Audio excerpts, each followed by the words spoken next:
Amen. Sa pong mapagpalang umaga po sa bawat isa.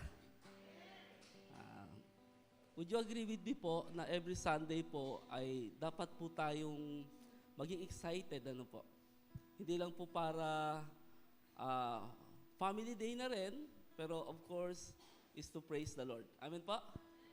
Kaya sige po, ayayahan ko po kayong tumayo lahat at tayo po magsimula sa pating panalangin. As we pray, let's remember kung yung goodness ni Lord ay nakita natin at naramdaman natin. We have two kind of answer on that, yes or no. But today, the answer should be yes, na makita natin yung goodness ni Lord. Let's pray. Lord, salamat Panginoon for your goodness, Panginoon, pagkat ikaw ay mabuti, Panginoon. Kung paano yung Panginoon kami ginising sa umagang ito upang kami ay gagawa sa mga plano namin, Panginoon. Maalala po namin, Panginoon, is the reason sa araw na to is to praise you, Panginoon. At gagawin po namin to na magkakasama, Panginoon. As we praise you, Panginoon, hayaan mo, Panginoon, na makita namin yung puso namin na nagagalak. Utusan namin ng aming mga katawan na magpuri sa iyo, Panginoon. There always a reason, 1,000, 1,000,000 reason to praise you, Panginoon, sa aming mga buhay, Panginoon. May we not know kung ano po ang mga details ito sa bawat isa namin, Panginoon. Alam po namin, kami mismo, Panginoon, marami kaming reason para magpasalamat sa iyo, Panginoon. At marami kaming mga bagay din na nalalapit sa iyo, Panginoon. Kaya, Panginoon, nawa, Panginoon, lahat ng ito, Panginoon, higit, Panginoon, ay mapapurihan ka namin, Panginoon. May taas namin ang pangalan mo, Panginoon, sa buhay namin.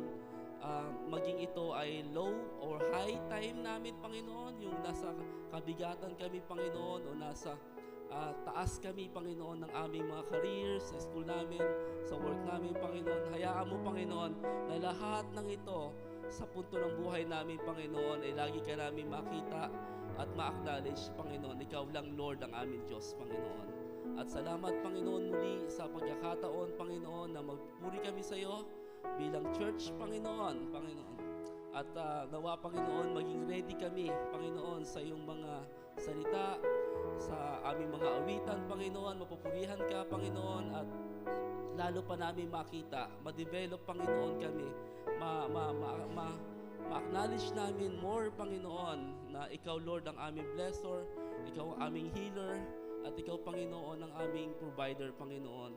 Salamat muli, Panginoon, at sa umaga ito, magsilbing, mabangong amyo, Panginoon, ang aming awitan sa iyo at ang aming pagkikinig sa iyo, Lord. Salamat muli, Panginoon, ito ang aming dalangin sa pangalan ni Jesus. Amen. Sige po, malakas na palakpak para sa ating Panginoon. Amen. Hallelujah. Parang kailan lang po ay sinelebrate natin or sinalubong natin ang taong 2026 at nasa ikatlong linggo na agad po tayo ng January. Pwede po bang batiin natin yung katabi natin ng Happy New Year? Happy New Year pa rin. Amen. Happy New Year. Hallelujah. Hayaan niyo pong basahin ko from Hebrews 4 verse 10. For anyone who enters God's rest also rests from their works, just as God did from His. So, ang sarap po na lagi po tayong makakahanap ng kapahingahan sa ating Panginoon. Sino pong naniniwala na mapagkakatiwalaan ng Panginoon? Amen. Kaya po bilang respond po ng ating nag-uumapaw na pasasalamat at pag-ibig sa Diyos, sama-sama po tayong sumamba at magpuri sa Kanya.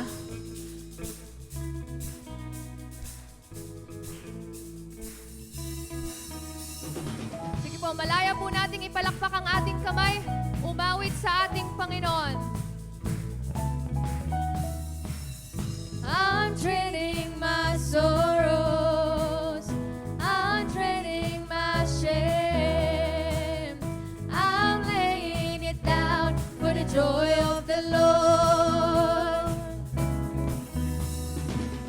I'm trading my sickness,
yes, Lord.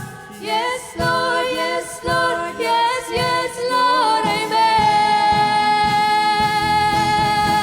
We say, yes, Lord, yes, Lord, yes, yes, Lord. Yes, Lord, yes, Lord, yes, yes, Lord. Yes, Lord, yes, Lord, yes, yes, Lord, amen. Yes, yes, Lord, amen. Yes, yes, Lord, amen. Yes, yes, Lord, amen. Hallelujah. We will say yes to you, Lord, Panginoon, for you are holy, mighty, and worthy of praise. Patuloy po tayong sumamba.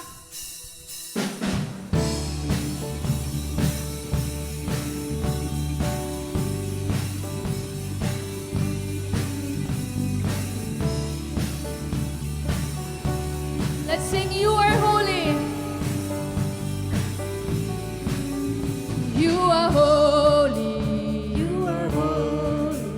You are mighty. You are mighty. You are worthy. You are worthy. Worthy of praise. Worthy of praise. I will follow. I will follow. I will listen. I will listen. I will love you. I will love you. All of my days. All of my days. I will sing to and worship the King who is worthy. I will love and adore him. I will bow down before him. I will sing to and worship the King who is worthy. I will love and adore him. I will bow down before him. Can say, oh my Prince of Peace, and I will live my life for you. Minsan pa po, you are holy, God. You are holy. Come on, church, let's sing. You are mighty. You are mighty. You are worthy. You are worthy. Worthy of praise. Worthy of praise. I will follow. I will follow. I will listen. I will listen. I will love you. I will love you. All my days. All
Panginoon.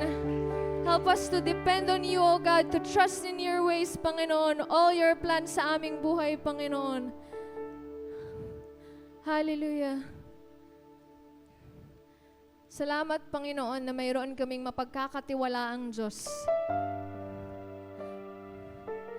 To whom we can depend, Panginoon, our future, Panginoon. Lahat ng plano sa aming buhay, Panginoon, sinusurrender namin ito sa iyo, Panginoon, dahil higit na mas maganda ang plano mo sa amin. Hallelujah. Patuloy tayong sumamba sa Panginoon.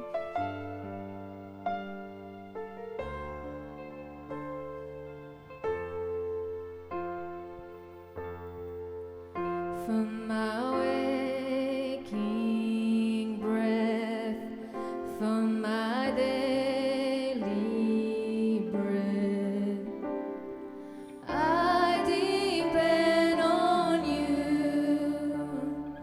I depend on you for the sun to rise, from my sleep at night. I depend on you. I depend on you. You're the way, the truth, and the life. You're the well that never runs dry. I'm the branch and you are the vine. Draw me close and teach me to abide.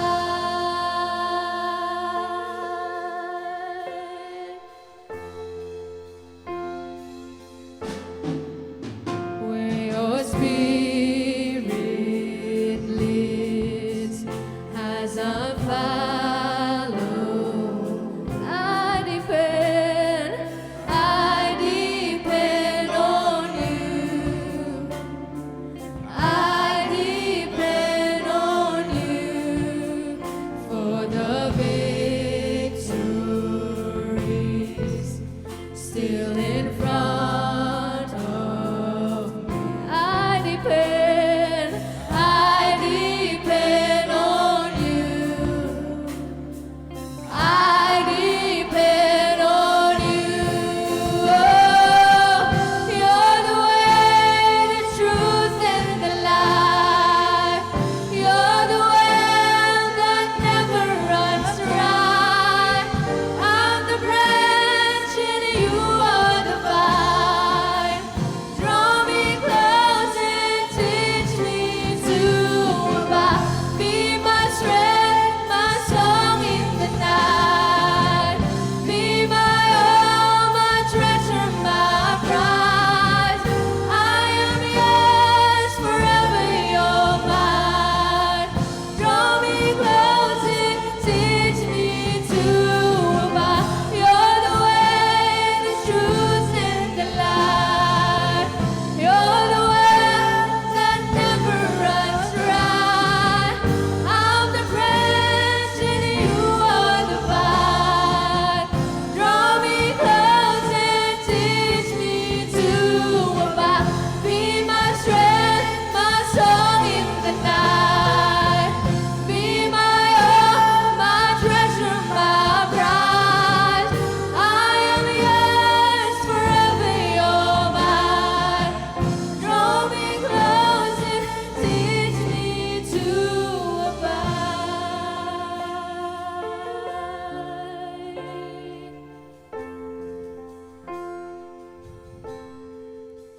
When I pass through death, as I enter rest, I depend on you. Come on, let's sing. I depend on you. I depend on you for eternal life, to be raised with Christ. I depend on you. I depend on you. Oh, you're the way,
depend it all to you, Panginoon. I depend on you.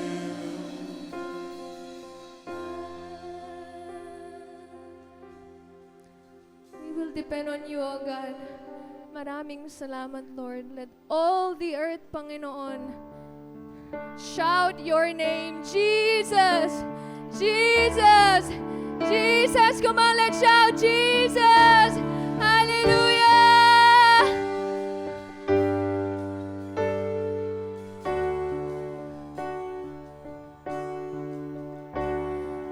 All the earth will shout your praise. Our hearts will cry, these bones will sing. Great are you, Lord. Let all the earth will shout your praise. Our hearts will cry, these bones will sing. Great are you, Lord. Let all the people let it sing.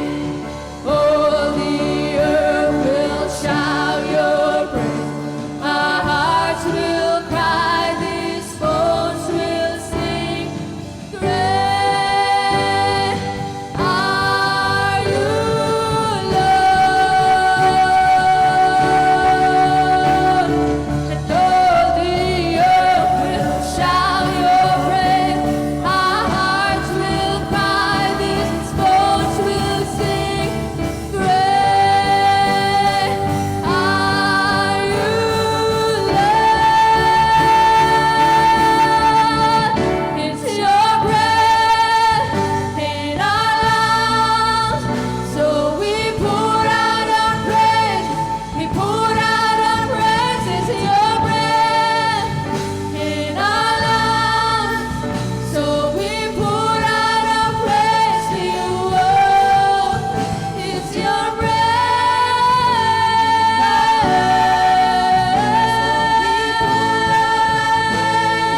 Pour out our praise. It's your breath.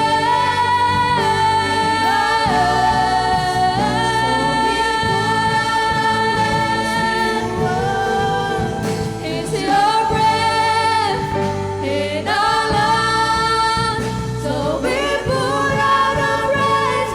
We pour out our praise. It's your breath in our lungs, so we pour out our praise to you only. Great are you, Lord.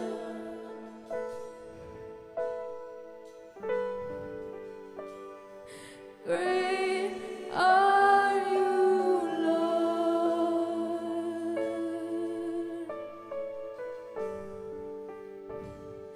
Great are you, Lord. You are a great, great, great God, Father. To you all the glory, Panginoon. All the praise that we can offer, Father. Walang ibang masabi ang aming mga labi kundi salamat, Panginoon. Maraming maraming salamat sa napakalaki mong pag-ibig, Panginoon. Indeed, ikaw lamang ang Diyos na mapagkakatiwalaan, Panginoon. Ikaw lamang ang Diyos na mahahanapan namin, Panginoon, ng pahinga, Panginoon. The Prince of Peace, Panginoon. Maraming maraming salamat, O God. To you all the glory, O God.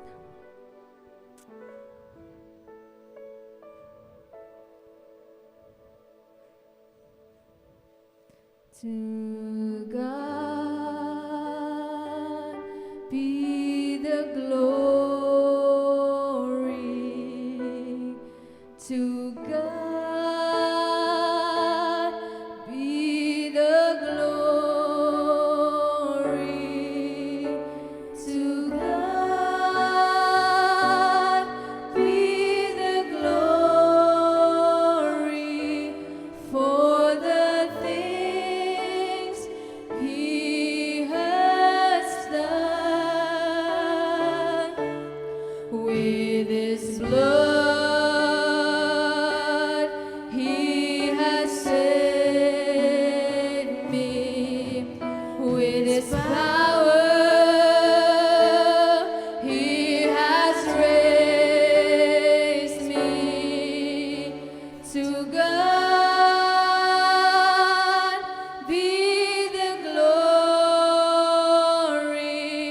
for the things He has done. To God be the glory. To God be the glory. To God be the glory for the things He has done. With His blood He has saved me. With His power He has raised me. To God be the glory for the things He has done. Come on, let's give praise. We praise you, oh God. Hallelujah.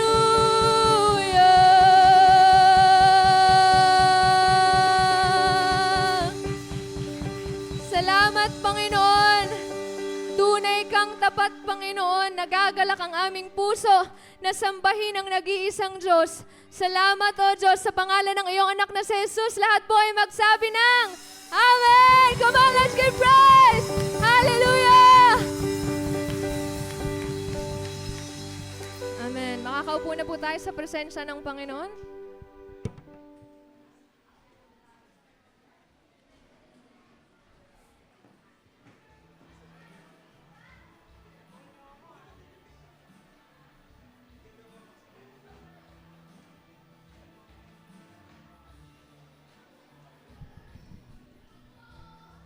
Good morning po sa ating lahat. Okay, sa pagkakataon pong ito ay i-prepare po natin ang tithes and offering. Prepare din po natin ang ating mga puso sa pagbibigay po. Okay, wait. Tayo po ay manalangin. Lord, maraming salamat, Panginoon, sa araw na to, Lord, sa aming pagsamba, Lord God. Maraming salamat, Lord, sa magandang araw na ito. And Lord, maraming salamat po sa lahat ng pagpapala mo, Panginoon, na natanggap namin sa walang humpay, Lord, na provision mo, Panginoon. And we acknowledge, Lord, na lahat ng meron kami ay galing sa iyo, Panginoon. At wala po kaming may pagmamalaki sa iyo, Lord God. Lord, hayaan mo sa aming pagkakaloob, i-bless mo, Lord, ang aming tithes and offering, Lord, at magamit ito, Lord, sa ikaluluwalhati mo, Lord, sa expansion, Lord, ng kingdom mo, Panginoon, and patuloy mong pagpalain ng bawat isa. Lord, lahat po, Panginoon, ang source ng aming income, trabaho, business, Panginoon, and even, Lord, sa hindi pa kaya, Lord, patuloy mo silang pagpalain as well, Lord God. Ito pong aming dalangin sa pangalan ni Jesus. Amen. Okay po. And today po may mga first-timers po tayo or visitors. So kapag tinawag ko po ang inyong pangalan ay maaari po kayong tumayo para ma-welcome po namin kayo. So welcome po kay Arcelinia Flores. Saan po siya? Arcelinia May Flores. Ayun, kabataan po, nasa taas po siya. And then Grizel Nain Tongay. Grizel, there you go, nasa taas din po siya. Tama. And then Angel. Yon, Angel Adriano. Okay, welcome. And also kay Hannah Claire de la Cruz. Hannah Claire de la Cruz. Okay, so church, let's welcome them in 3, 2, 1. Welcome! Alright. Sige po, pwede na po kayong makaupo. Okay. And then let's move on sa ating mga announcement.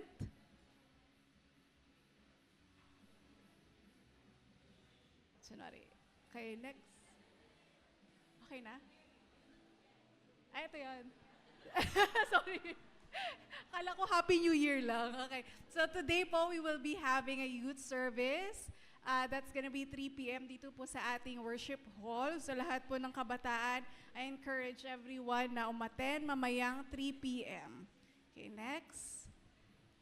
And then on February 8, we will be having blood donation drive at 12 noon dito po sa ating sanctuary.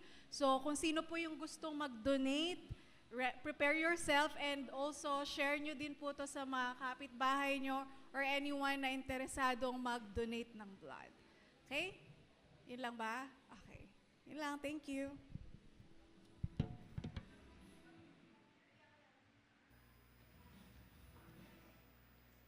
Po sa inyong lahat mula po dito sa First Miracle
Tayo po ay manalangin.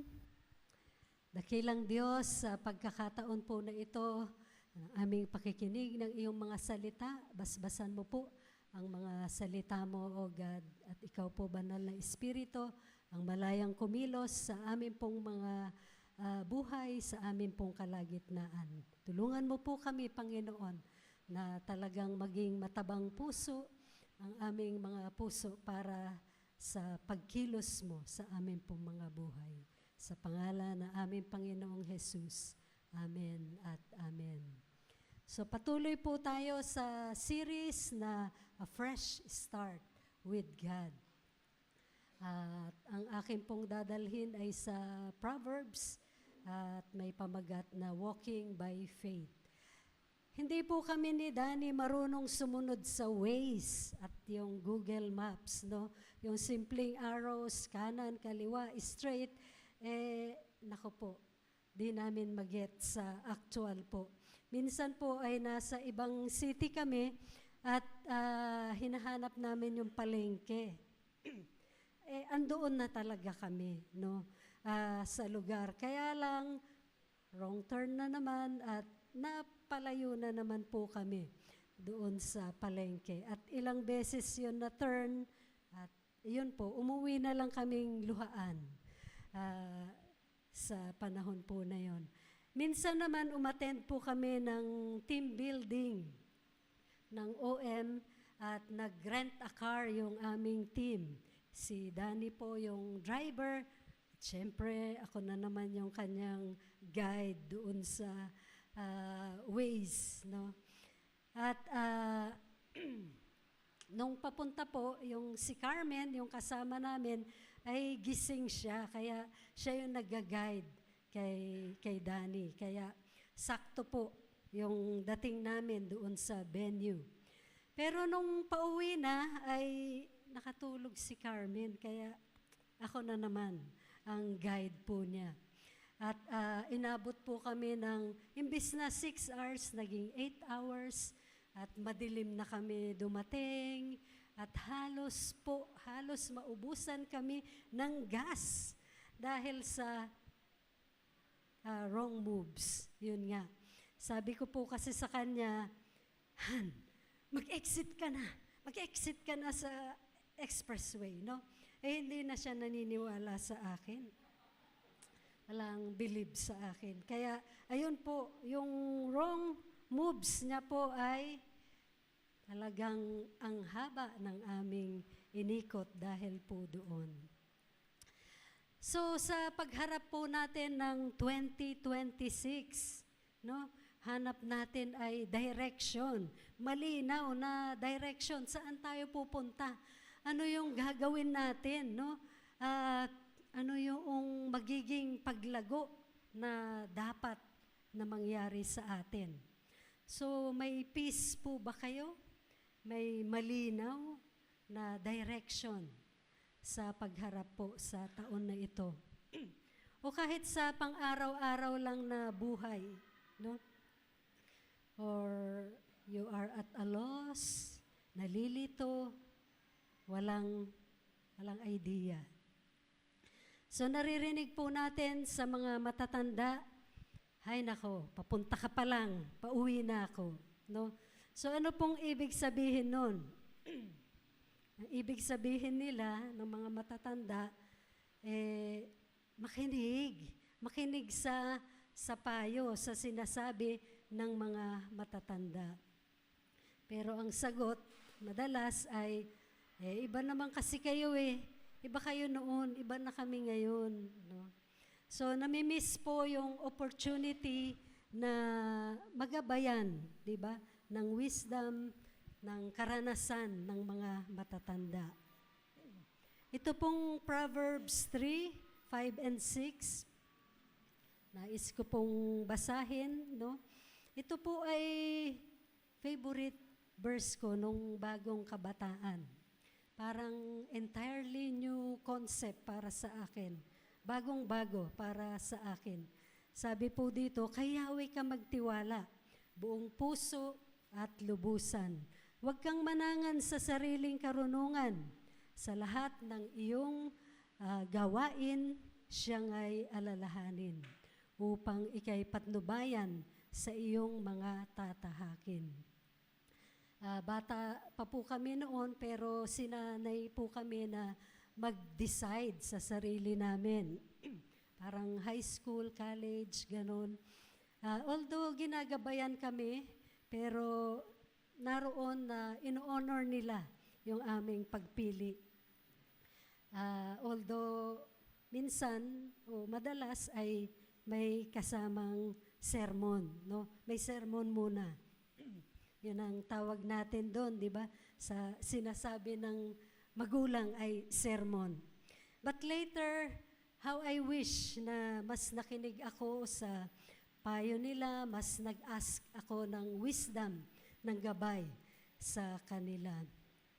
So ito pong passage natin, Kawikaan, ito po ay part ng wisdom writings. So ang Old Testament ay nahahati sa law, prophets, and yung wisdom. At dito nga po, itong Proverbs o yung wisdom writings ay sinulat po ng mga pantas o wise men na tinatawag. So sinulat po nila yung kagaya ng Proverbs para makapamuhay ng isang maingat at matuwid na pamumuhay ayon sa Diyos, no? Ayon kay Yahweh, at ayon sa matuwid na standard, matuwid na pamantayan niya para sa kanyang bayang pinili. So, ang Proverbs po mostly ay sinulat ni Haring Solomon at sinasabing wala siyang katulad. Wala siyang katulad sa karunungan sa kanyang kapanahunan. Yun po yung sinasabi sa 1 Kings chapter 3 na napili po siya ng Diyos mula sa maraming anak ni King David. Hindi naman siya yung panganay, pangalawa, pangatlo. Pero siya po yung pinili ng Diyos na maging successor ng kanyang ama sa trono. At isang gabi ay kinatagpo po siya ng Diyos. So sabi po diyan, nag-appear ang Diyos kay Solomon sa isang panaginip at sabi po ng Diyos sa kanya, hingin mo kung ano ang gusto mo at ibibigay ko sa iyo. So hindi po niya hiningi yung kayamanan, hindi niya hiningi yung kapangyarihan o hindi siya humingi na matalo niya yung mga kalaban niya. Ang hiningi niya po ay karunungan. Sabi niya nga dyan, but I am only a little child and do not know how to carry out my duties. So karunungan po yung hiningi niya sa Diyos. At tinugon naman po yun ng Diyos sa chapter 4. Sabi po diyan na binigyan ng Diyos si Solomon. God gave Solomon wisdom and very great insight, understanding as measureless as the sand on the seashore. Wala po daw siyang katulad, no, ng karunungan sa mga hari na kasabayan po niya. At yun din po yung sinasabi sa 1 Kings chapter 10, no? Kung paano siya ay lumago in greater riches and wisdom than all the other kings of the earth. So ito pong si Haring Solomon na ito ang sumulat ng passage po natin at ng aklat ng Proverbs. Ano po kayang payo, no, yung mababasa natin na sinulat nitong mga pantas kagaya ni Solomon? Paano daw tayo mamumuhay sa mundong ito na may mga risk, may mga dangers, troubles, no? Ano yung kailangan natin para mamuhay ng matagumpay bilang mga Kristiyano, no? Hindi mga secret agents, no, na kundi talagang nagliliwanag, no? Talagang sundalo ng Diyos. Paano tayo mamumuhay ng tunay na Kristiyano sa panahon natin na laganap yung hindi pagkilala, hindi pagsunod sa kalooban ng Panginoon? At paano tayo magpapatuloy na lumago sa buhay natin na ayon sa kalooban niya? So tignan po natin yung passage. Ang sabi po sa verse 5, kay Yahweh ka magtiwala buong puso at lubusan. Ibig pong sabihin ay, ayun nga, buong pusong pagtitiwala sa Panginoon. Buong puso, no? Sa Panginoon. Ang kabaligtaran po nitong pagtitiwala ay pagdududa, di ba? Pagdududa sa Diyos, pagdududa sa salita niya.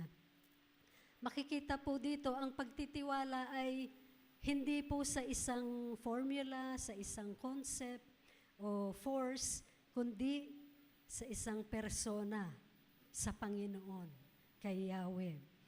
Ang Yahweh po ay tinatawag na covenant name ng Panginoon na ipinahayag niya kay Moises at sa bayang Israel. Na ang literal na pagkakasalin ng Yahweh ay I am who I am, no? At pag nakatranslate po sa English o sa Tagalog ay naka-capital o bold letters po lahat, yung Lord na puro capital letters. So, buong pusong pagtitiwala sa Panginoon. Pangalawa po ay napakahalaga ng pagtitiwala sa relasyon natin sa Panginoon. Kagaya nung awit natin kanina na siya yung puno at tayo ay mga sanga.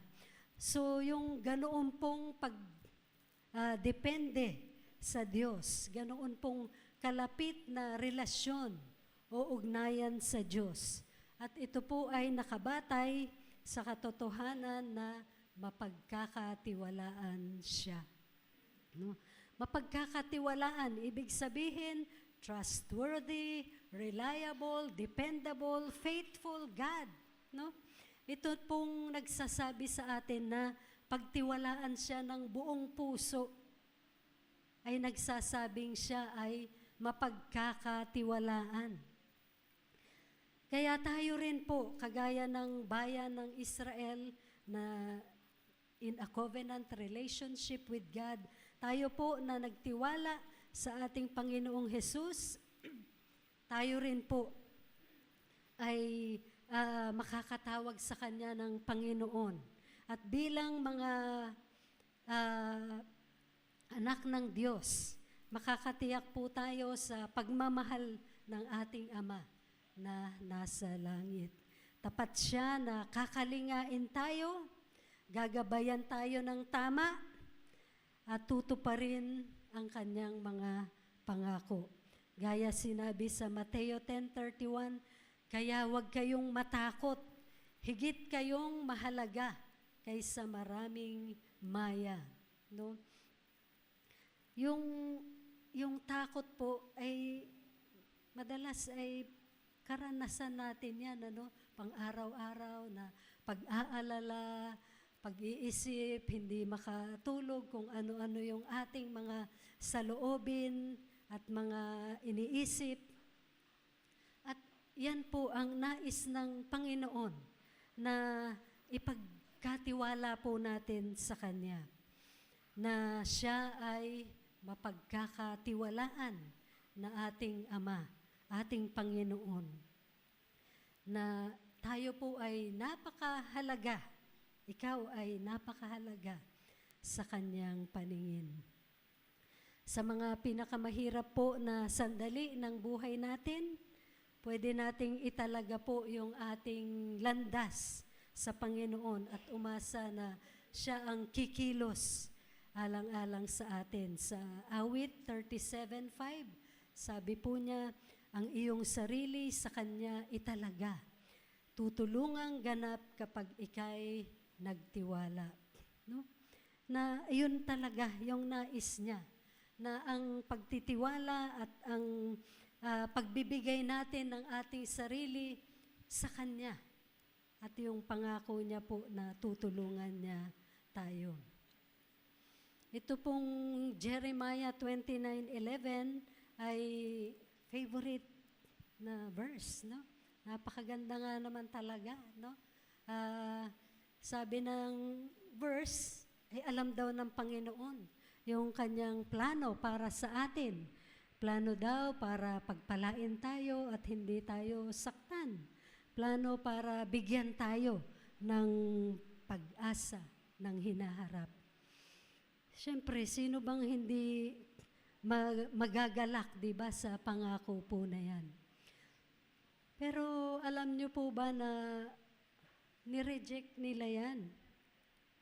Kasi ang pangako na yan ay sinalita ni Jeremias doon sa mga naka-exile, doon sa Babylon. So, syempre, naka-exile, nasa ibang lugar, no? At nasasakop sila ng ibang bayan. Ano yung gusto nilang marinig, no? Ano yung gusto nila na makaka-inspire sa kanila, bigay ng pag-asa sa kanila? Ang mga pinili po nilang pakinggan ay mga false prophets. Si Jeremias, ang sabi po nila si Jeremiah po ay naiwan pa sa Judah, kasama po ng ilang remnants na nanatili po doon sa Judah. At ang sabi po nung mga nasa exile, ano pang ginagawa ninyo dyan? Bakit hindi ninyo patahimikin niya si Jeremias? Ano pa na salita ng ganyan si Jeremias? Ano pong ibig na lang sabihin? Bakit hindi papatayin si Jeremiah? Sobra pong persecuted si Jeremiah sa kanyang panahon, no? Sa pagsunod niya sa Panginoon na pinapahayag niya lang naman yung sabi ng Panginoon, pero ilang beses na papatayin po siya. At dito nga, ayaw na naman nila diyan sa sinasabi ng Panginoon. Bakit po? Ano bang sinasabi diyan ng Panginoon? Ang sabi kasi sa kanila, mag-asawa kayo, magpamilya kayo, magbahay kayo, magpatuloy kayo, mag-move on kayo ng buhay ninyo sa Babylon. After 70 years, ay ibabalik ko kayo sa inyong bayan. 70 years. Sino bang may gusto noon? Ayaw nila, no? Ayaw nila ng 70 years. Now na, syempre, now na ang gusto nila na kumilos ang Panginoon ngayon na at ibalik sila sa kanilang sariling bayan. So, ayun po, yung patuloy na attitude ng bayang pinili ng Diyos sa kanilang Panginoon at sa salita ng Panginoon. 42 years na po nang makilala ko at pagtiwalaan ang Panginoon sa buhay ko. At kahit mo po ngayon na senior na kami, na mag-asawa, ay patuloy po na nakikilala namin ang Panginoon ayon sa salita niya, no? Kung ano yung sinasalita po niya sa kanyang mga salita, ay ganoon, no? Habang nagtitiwala kami sa Kanya, ay nararanasan namin na tapat siya at totoo. Lalo na nga po sa pasimula ng journey namin sa Morocco, 8 years na po kami doon at nakikilala namin na lubos na mapagkakatiwalaan po ang ating Diyos. Another memory verse ko po ay itong sa 2 Corinthians 1:20 na sabi diyan, sapagkat kay Kristo ang lahat ng pangako ng Diyos ay palaging oo. No? Lahat ng pangako ng Diyos palaging oo. Siyempre, gustong-gusto ko yun, no? Na talagang panghawakan. Sabi na nga dyan, lahat, palagi, oo, no? Kaya nahahamon po kami, nahahamon na magtiwala sa Kanya, sa Kanyang mga pangako. Sabi nga, hindi daw natin ma-exhaust yung buong buhay natin. Kulang pa yung eternity para makilala po natin ang Panginoon na ito na atin pong pinagtitiwalaan.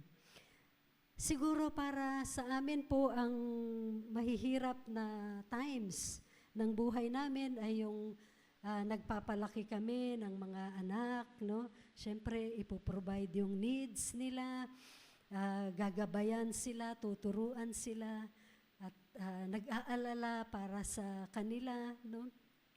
At ngayon naman po ay yung mahirap na panahon para sa amin ay yung mga pag-aalala sa financial needs, sa health concerns, lalo na malayo kami sa aming pamilya. Pero lagi naman po na pinapakita ng Panginoon, siya ang tumutulong, siya ang nagliligtas po sa amin. Gaya nga nung September 2024, yun po yung naoperahan si Danny, at inalis po.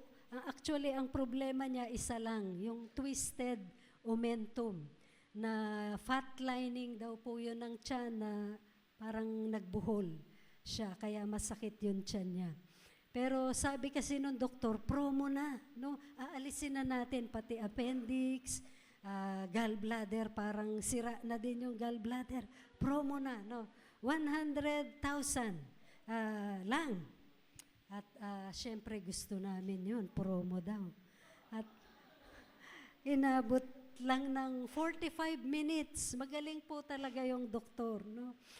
Imbis na 3 hours, 45 minutes, at 5 butas yung tiyan niya, tapos na, no? At pati recovery niya, mabilis po yung recovery. Pero dahil po, siyempre, first time yun, maoperahan, ma-hospital, grabe po yung pag-aalala din namin. At grabe din naman yung pagsama ng Panginoon sa amin, na nadama po namin yung pagkalinga ng mga loved ones, mga kapatiran, mga kamanggagawa, nandoon po for encouragement, prayer, financial, and practical help, no?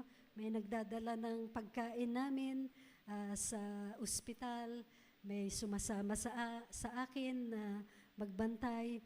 So, napakadakila ng pag-ibig po at katapatan ng Panginoon na nadama namin sa panahon po na yun. Yung reflection questions ko po dito. Mas nakilala mo ba ang Panginoon na mapagkakatiwalaan sa anumang sitwasyon ng buhay mo? May panahon bang masasabi mong nag-fail siya sa iyo? Ano ang kailangan mong gawin para lumago ka sa pagtitiwala sa Kanya this 2026? Isip-isip din po, no? Hindi lang narinig natin, kundi pag-isipan po natin ang mga tanong po na yan at ang sagot, no, sa mga katanungan po na yan. Pangalawa po, huwag kang manangan sa sariling karunungan. Sabi sa verse 5, second part, no?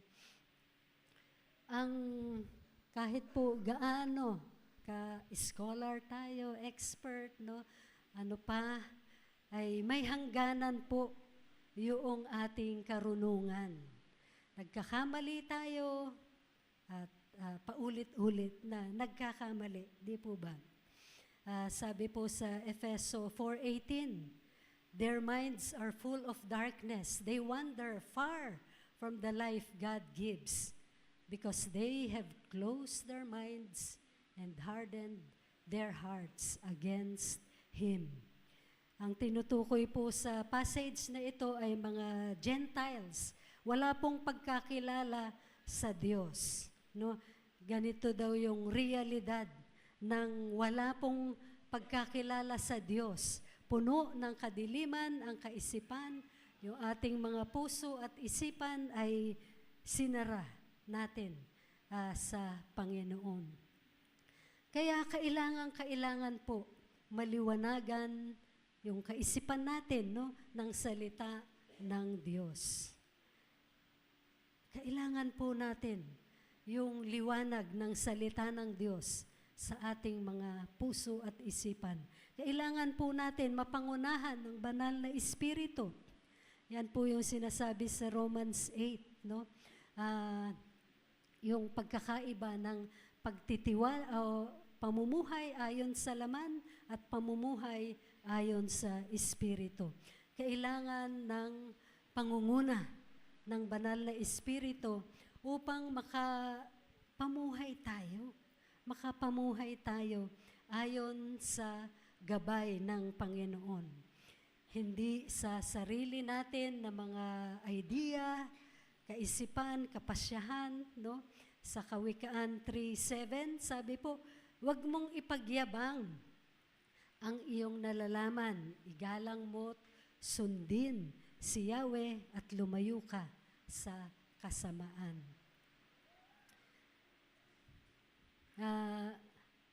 Naririnig ko po yung parang sa Korean telenovela, no? Sabi, fighting, fighting. Ano kaya yung fighting na yun?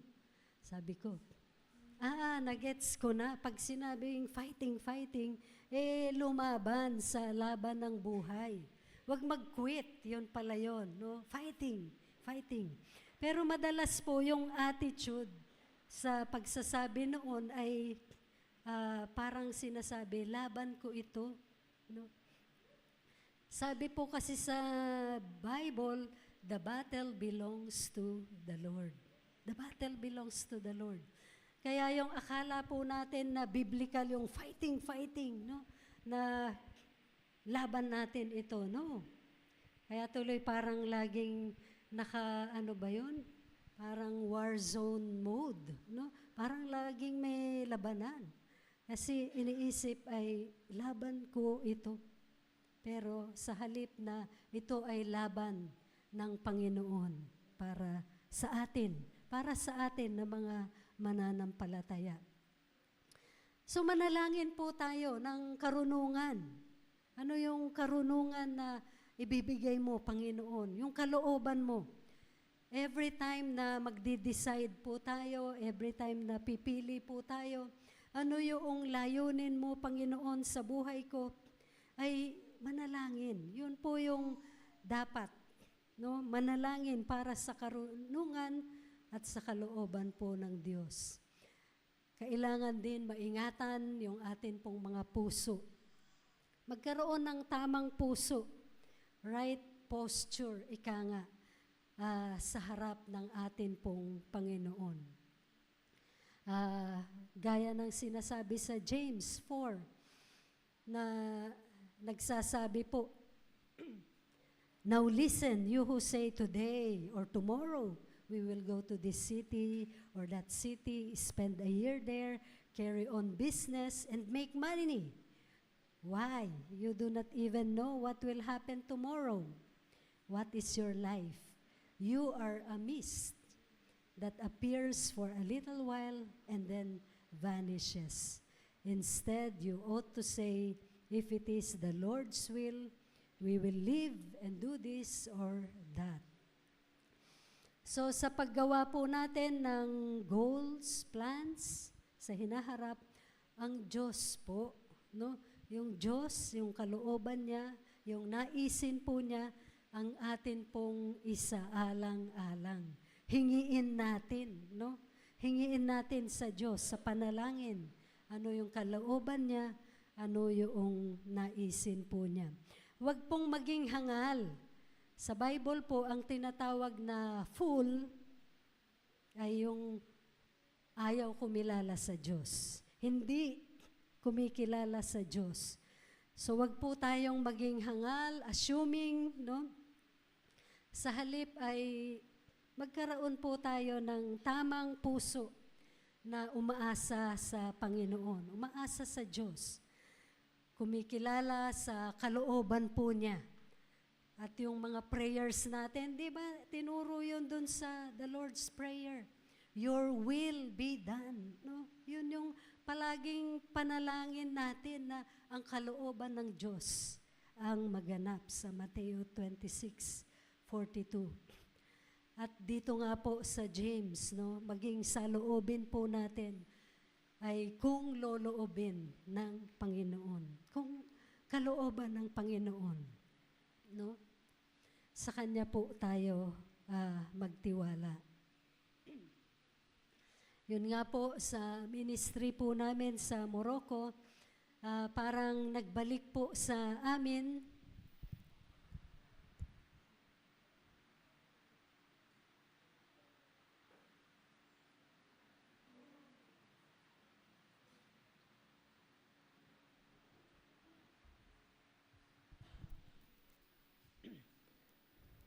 nagbalik po sa amin sa maraming simula, no? Siyempre, hindi pwede yung stock knowledge. Wala kaming karanasan, wala kaming karunungan na mapanghahawakan noong nagsimula po kami sa Morocco. Kailangan mong aralin yung lengguwahe, yung kultura, yung kanilang pananampalataya, no? Magsimula na mag-build ng mga relasyon.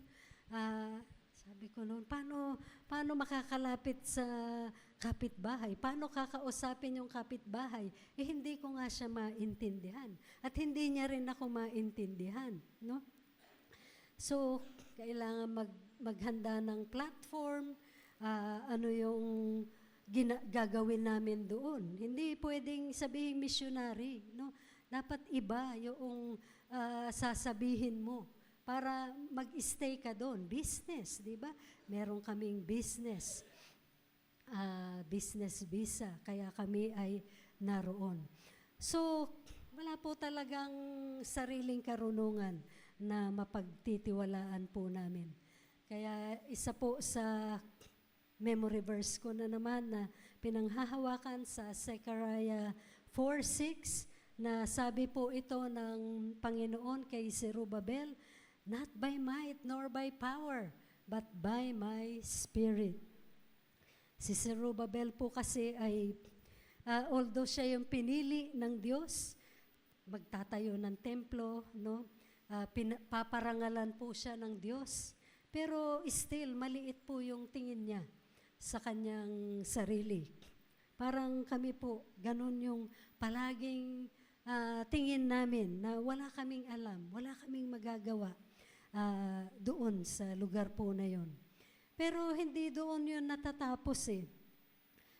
The more na kailangan namin na magtiwala, magdepende sa Panginoon, humingi ng karunungan, kalakasan, ng gabay ng banal na Espiritu. At pinapakita nga po niya sa amin na talagang sinasamahan niya kami at talagang kumikilos po siya. Nung pandemic po, naglakad ng business permit si Danny bilang mekaniko ng shop po niya at napapagod po siya sa kaka-follow up. Parang 4 months or 6 months na punta siya ng punta sa 2 opisina po yun na pinapabalik-balik siya bukas o next week, ganyan. Pinagpapasapasahan siya nung 2 opisina po na yon. At ang sabi ko lang po kay Brother Danny, mag-pray lang tayo. Hingi lang tayo sa Panginoon. Hanggang sa dumating po sa pinaka-chief nung 2 opisina. Nakita po nila si Danny, kinausap nila si Danny, at ito pong mga kagalang-galang, kapitapitagan, doon po sa 2 opisina na yon, ay sila po yung nag-usap.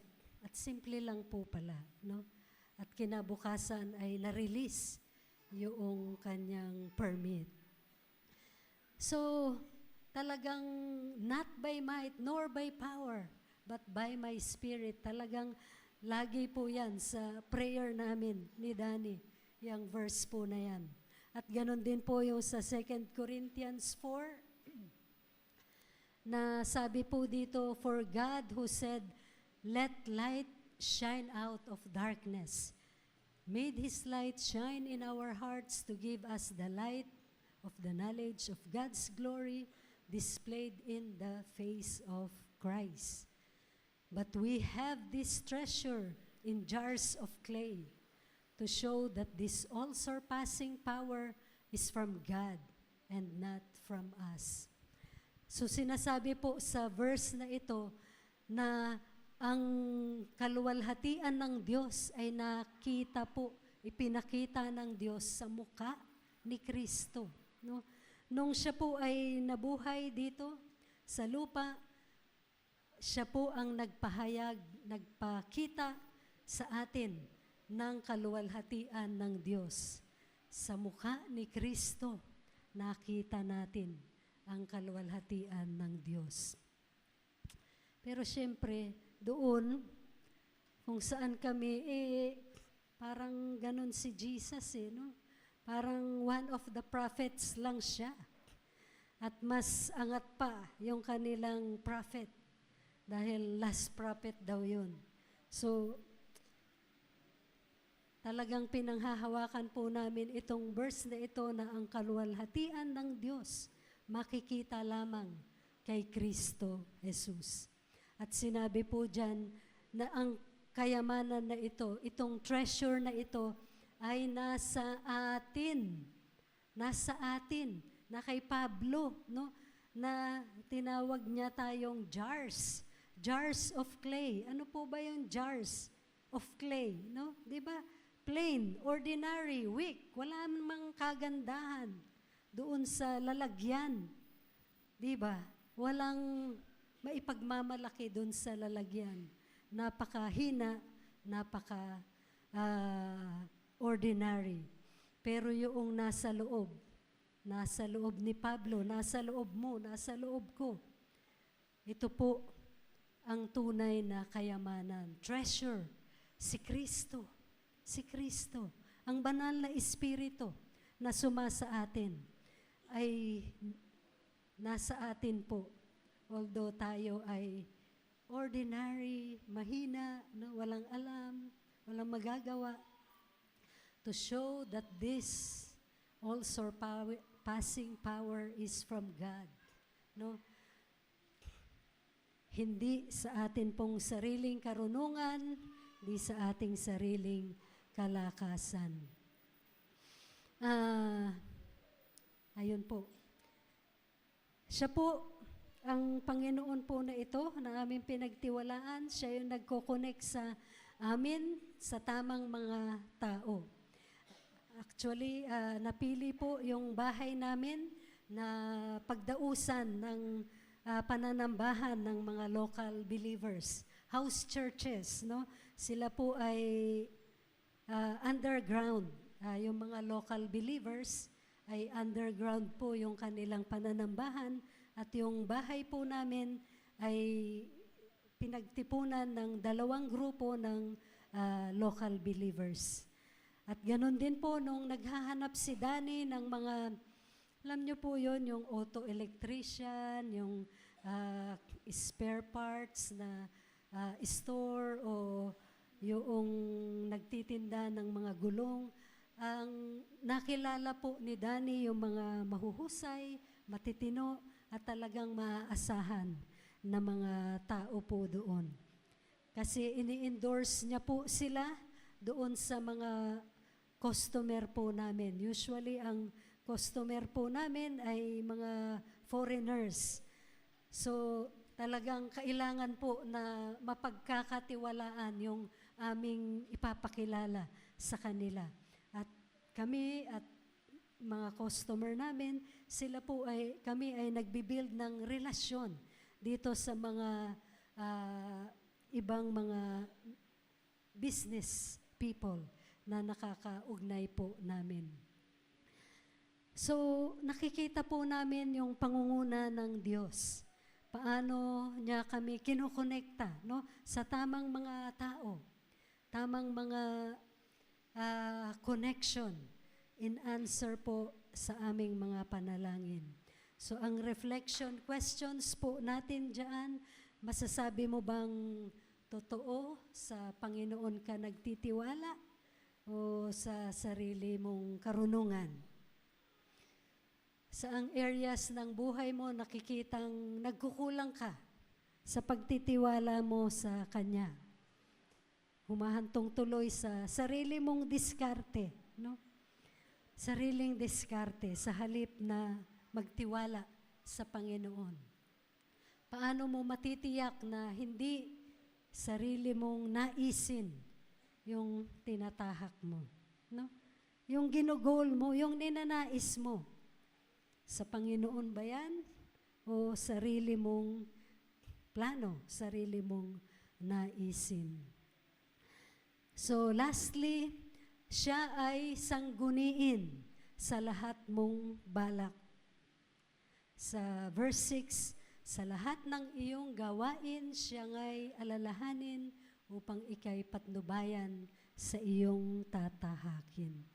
Sabi po dyan, sa lahat. Sa lahat, no? Hindi lang pag ministry. Pag ministry, ano kaya, no? Yung gabay ni Lord. Hindi lang pag Sunday, no? Kundi sabi po dyan sa lahat ng iyong gagawin. In all your ways, acknowledge Him, and He will direct your paths. So mga pagpaplano, pagdidesisyon, o activities, no? Ay kilalanin po natin siya bilang Panginoon. Siyempre, pag Panginoon, siya yung nasusunod. Di po ba? Pag Panginoon, yung kalooban niya ang naisin po natin. So, hindi po siya, Panginoon, Panginoon, di ba? Panginoon.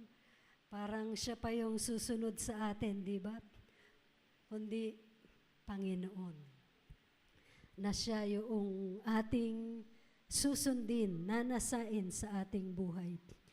So, kailangan po na mamuhay tayo na malapit at magkaroon ng relasyon sa Kanya. Mamuhay sa isang malapit at nagtitiwalang relasyon sa Diyos araw-araw. Laging tumingin sa Kanya para sa gabay ng may panalangin pasasalamat.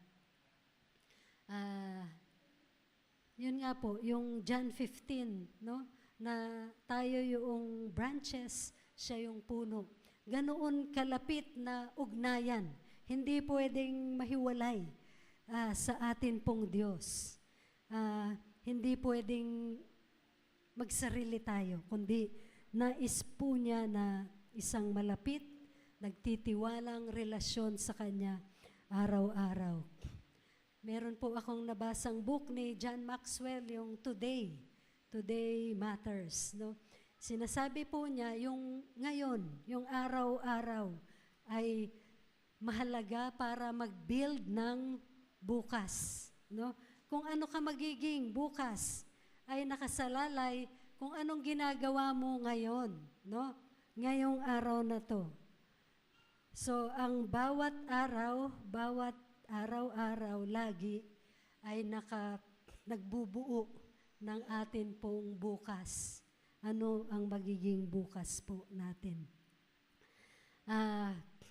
Sabi po sa Kanyang pangako, kapag ginawa natin ito, ang pangako po ng Diyos, papangunahan tayo sa layunin niya sa buhay natin. Aalisin po yung mga hadlang, tutulungan po tayong pumili ng tama. Pumili ng tama. Balikan po natin si King Solomon, no? Sa 1 Kings 11. Ano po yung nangyari dito sa pinakamatalinong tao na ito, no? Ano nangyari po sa kanya? So, mababasa po natin ay sad ending sa 1 Kings 11. na ano po yung naging dahilan ng pagbagsak ng isang matalinong tao na ito, no? Paano ang matalino ay babagsak? Hindi po siya kasi bigla. Dahan-dahan. Dahan-dahan. So sabi po dyan ay napalayo siya dahil sa mga loves niya. Yung mga girls na kanyang minahal ay nagpalayo sa kanya, sa Panginoon na kanyang pinaglilingkuran. Sabi po kasi ng Panginoon dyan, huwag kayong makikipag-asawa sa mga bansa na nasa paligid ninyo. Dahil ilalayo nila kayo papunta sa kanilang mga Diyos. At ganon nga po yung nangyari kay Solomon. Alam natin, meron siyang 700 na asawa. Mga princess po yun. No? Mga princess at 300 na concubines. At ayun po ang umakit sa kanyang puso, papalayo sa Panginoon. Kaya sa Ecclesiastes, chapter 1, no? Ito po siguro ay sinulat niya nung matanda na po siya, sa Ecclesiastes 1, the words of the teacher, son of David, king in Jerusalem. Meaningless, meaningless, says the teacher, utterly meaningless. Everything is meaningless. Paano po niya nasabi ito? No? Paano nasabi ni King Solomon ito? Na ang lahat ay walang kabuluhan. Kasi po ay sinubukan niya po lahat. At in the end, ay sabi niya po, walang kabuluhan ang lahat. Napakaganda po na pakinggan yung Ecclesiastes sa end ng year, sa start ng year, para magabayan po tayo sa wisdom ng Ecclesiastes. No? Ano po yung sinasabi ni Haring Solomon dito sa Book of Ecclesiastes. So, hindi nga po bigla na napalayo siya sa Panginoon. Siguro ilang compromise, ilang disobedience, no, pagsuway sa Panginoon, ilang tahasan na pagre-rebelde sa Panginoon, paglayo sa Panginoon. So, napakahalaga po yung pagsasanay. Pagsasanay natin araw-araw, lagi, bawat sandali, na aalamin natin, pipiliin natin, at susundin po natin yung nais ng Panginoon. No? Gaya ng attitude ng Panginoong Jesus, sabi po niya, before harapin yung krus, ano yung sabi niya? Not my will, but yours be done. Actually, hindi lang po sa puntong ito, sa krus, kundi sa buong buhay at paglilingkod ni Jesus. Yan po yung ipinakita niya sa atin. Hindi ang kalooban niya, kundi ang kalooban ng Ama ang siyang maganap. Sa mga kabataan na nandito po, napakahalaga na napaka-bless nyo na maaga na nakilala ang Panginoon.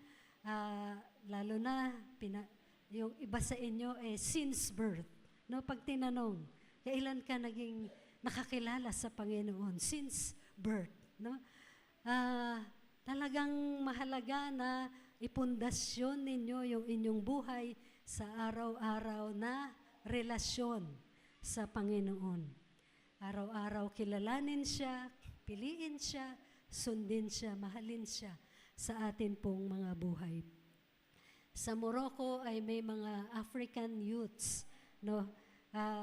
Yung mga itim na galing po sa ibang bansa, ibang African countries, ay may scholarship po sila sa kanilang bansa at sila ay nag-aaral sa Morocco ng bachelor, masteral o PhD.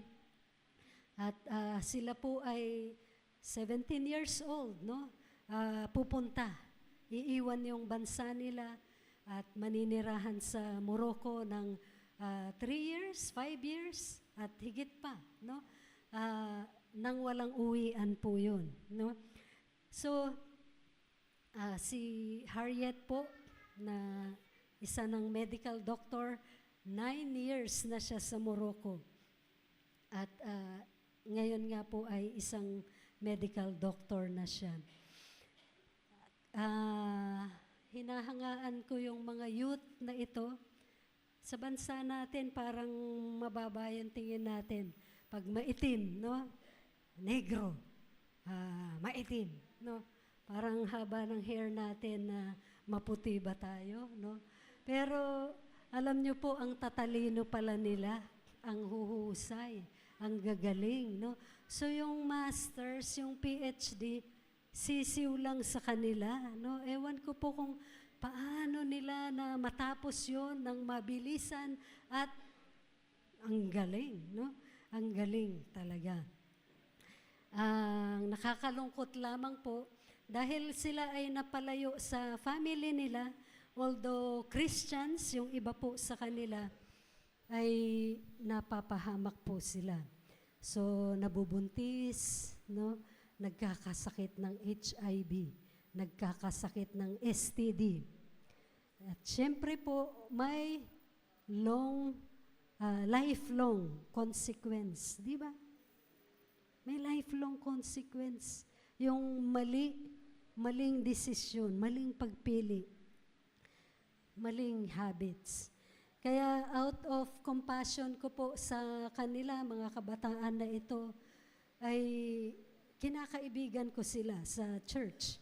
Yung expats church, yung church ng mga foreigner, doon po kami nagkakakilala nila Harriet at nung iba pa na talagang nagiging nanay po, magulang kami ni Danny para sa kanila, para sila ay ma-encourage, no, magabayan, maipanalangin sa kanilang tahakin, sa kanilang mga buhay. So, reflection questions po. Talaga bang ang plano o nais ng Panginoon ang hinahanap mo, dinidesire mo sa buhay mo? Nagiging malinaw ba sa iyo ang mga ito, no? Siyempre hindi magiging malinaw kung hindi mo naman hinahanap, di ba? Wala kang paki, no? Sa kalooban ni Lord. So, anong hakbang ang ginagawa mo araw-araw para abutin yung plano ni Lord, yung nais ni Lord sa buhay mo? So, in conclusion po, paano tayo mamumuhay bilang matalino sa mundong ito, no? Nandiyan yung risk, nandiyan yung danger, yung troubles. Paano ka magiging matalino sa buhay na to? Sabi nga, isang pasada lang to. Hindi, walang yung next life. Next life na lang, babawi. No, walang ganon. So isang pasada lang sa buhay mo. Paano ka magtatagumpay sa buhay na ito? Bilang Kristiyano, no, tinawag ka ng Panginoon, kaya nandito ka. Hindi ka nagkusa, hindi ka nagsarili. Pinili ka ng Panginoon, tinawag ka niya. Kaya, paano ka magiging matagumpay bilang Kristiyano sa mundo natin na ayaw kumilala sa Diyos, nagre-rebelde sa Diyos, no? Paano tayo mamumuhay? Parehas sa kanila? Paano tayo lalago? Paano ka lalago, no? Paano ka magpapatuloy sa layunin ng Diyos? Hindi lang this 2026. Sa buong buhay natin, paano tayo patuloy na lalago? Ito nga po yung mga nakita natin, mamuhay ng may lubos na pananampalataya, pagtitiwala sa ating Panginoon. Nurture a humble, submissive heart before the Lord. Next slide. magsanay na alamin, piliin, ganapin ang kalooban ng Diyos sa bawat sandali, araw-araw, no? Araw-araw. Yan po yung mga nakita natin na sinalita ng isang pantas. Sinalita ng Panginoon, no? Lubos na pagtitiwala sa Panginoon, pagpapakumbaba sa Panginoon, at talagang pagsasanay sa kalooban po ng Diyos. As leader ng iyong pamilya, ng atin pong mga tatay, no? Kayo po talaga yung pinili ng Diyos na manguna sa ating mga pamilya. As D-group leader po, mga D-group leaders o church leaders natin, paano ninyo gagabayan, papangunahan yung flock na ibinigay ng Diyos sa inyo? Sa sarili mong lakas? Sa sarili mong dunong? Hinahanap mo ba ang gabay ng Panginoon araw-araw para sa sarili mo at para sa kanila, no? Unang-una na para sa sarili natin. Hanapin natin yung pangungusap ng Panginoon, yung gabay ng Panginoon. At para doon sa umaasa sa atin, D-group natin, yung church ng Panginoon. At paano ka nagdedepende sa Kanya for direction, for growth, sa hindi lang pagganap ng kalooban, no? Kundi dapat finishing na nga, di ba? Finishing na. Paano tatapusin yung kalooban ng Panginoon sa buhay mo, sa flock mo? Lalo na tayo mga senior, talagang dapat nang matapos, di ba? Dapat na talagang papunta tayo sa pagtatapos, pagganap natin ng kalooban ng Diyos. So, John 14:6. Ano ba to? Aksidente ba to na nasa Bible natin? Bakit ba ito na nasabi? Bakit ba to sinabi sa salita ng Diyos, no? Ito po ang favorite ni Danny na i-share doon. Kayang-kaya niyang sabihin sa Darija. Ito lang verse na ito, no? Sabi ng Panginoong Jesus, I am the way, the truth, the life, no? Meron bang iba? Meron bang ibang daan? Meron bang ibang katotohanan? Meron bang ibang buhay? Sabi niya, siya yun. Si Jesus yun. Siya yung daan, siya yung katotohanan, siya yung buhay. So kung hinahanap mo yung fresh start this 2026, wow. Kailangan kong ma-inspire, kailangan kong mapalakas, no? Kailangan ma-inspire ako.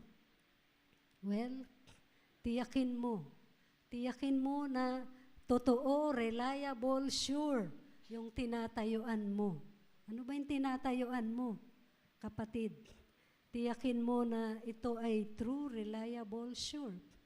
Hanapin mo yung tunay na magbibigay ng satisfaction, fulfillment sa buhay mo.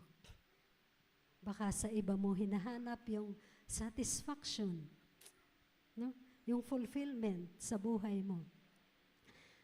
Fresh start ba this 2026? Wala po tayong ibang kailangan kundi ang Panginoong Jesus sa buhay po natin.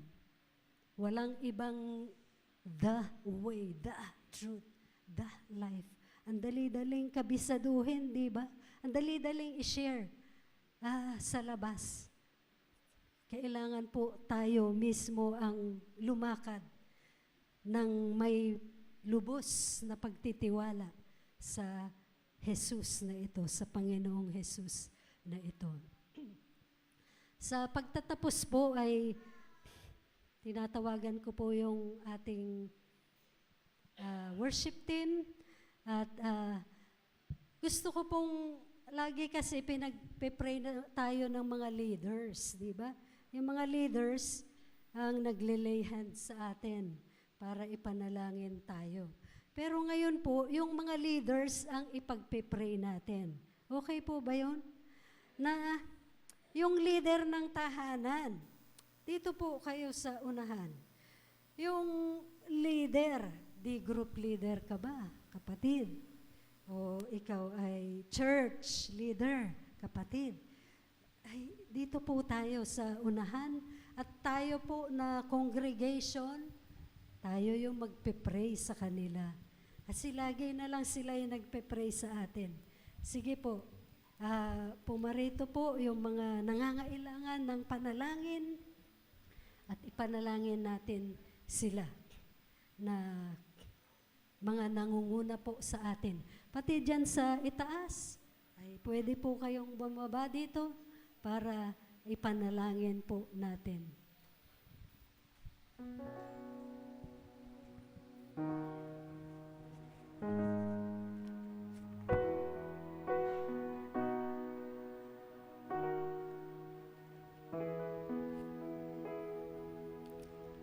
Turn your eyes upon Jesus.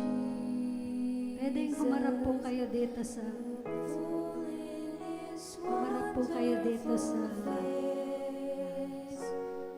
And the things of earth will grow strangely deep in the light of His glory and grace. Turn your eyes to the hillside where justice and mercy embrace.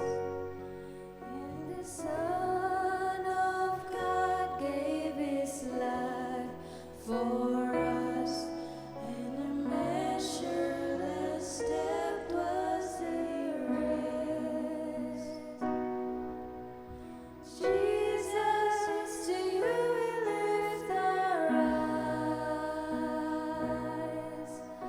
Jesus, our glory and our prize. We adore you, behold you, our Savior ever true. Oh Jesus, we turn our eyes to you.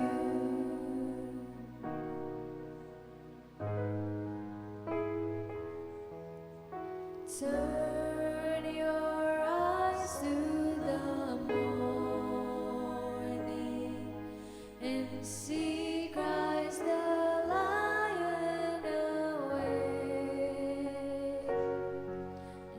This glorious non-fear of death is gone, for we carry His life in our veins.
Jesus, our glory and our prize.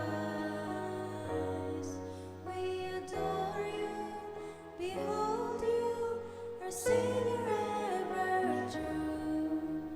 Oh Jesus, we turn our eyes to you. Jesus, to you we lift our eyes.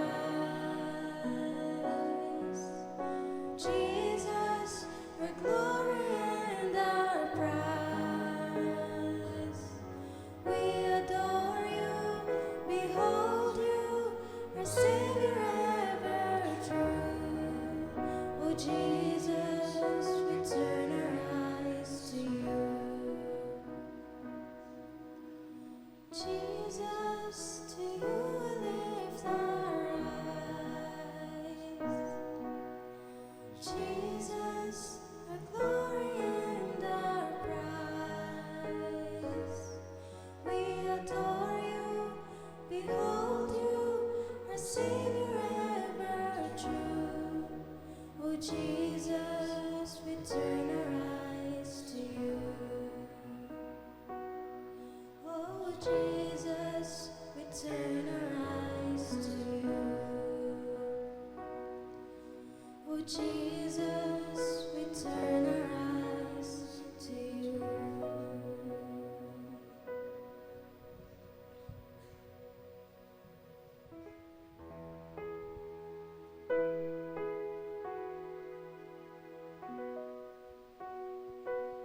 Sige po, makakaupo na po ang lahat.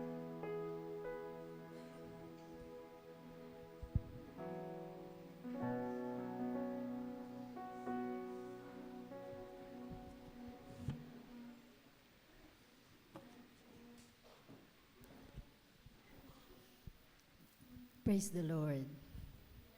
Palakpakan nga po natin ang Panginoon.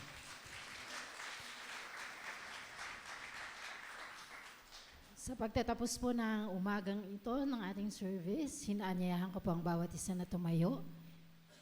It's a great reminder sa bawat isa sa atin na talagang isik ang will ng Panginoon sa buhay ng bawat isa.